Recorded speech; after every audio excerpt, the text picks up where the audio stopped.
Buyelele ngenza kwethu phinde futhi ke namukele kune channel hamba phambili Mfezeko Media. Mina igama lami uMfezeko Ntuthu ngakho malo la sibona amakomenti. Ngizophinde ngicela ngana kwethu ke ukuthi mangabe usemusha kuleli khasi wenze ukufanelekile ukuthi subscribe, ungakhohlwa ucomment nokulike nokushare.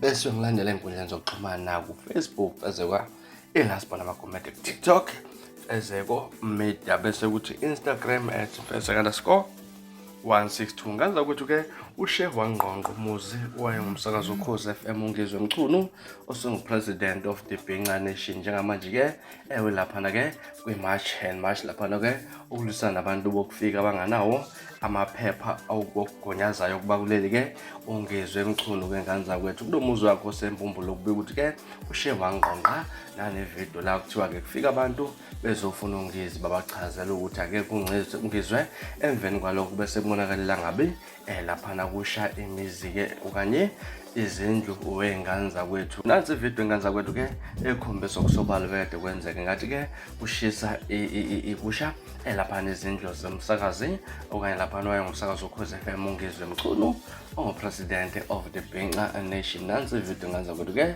njengemva kwale video bese ngitshela ukuthi mhlawumbe kuthini kwakuphawula okungenzeka mhlawumbe isizathu sokushisa kwalendlu izitha sikangize mhlawumbe abantu bokufika noma abantu abalethana nabantu nokulwa nabantu bokufika asazi. ake ngihlebele sithini kwakho uPaul kwathi sixoxe le ndaba lapha comment section ke ngizwe kwakho umbono mayelana nalolu daba. Ngila sponsor ngiphuma nje nami ngiyabuya nezilandelakho kwi-video landelakho.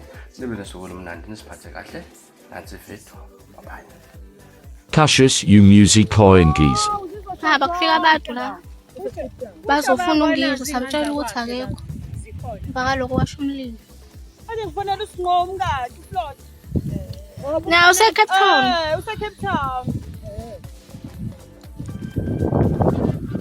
Nazi indlu yasho. Ukusho nale.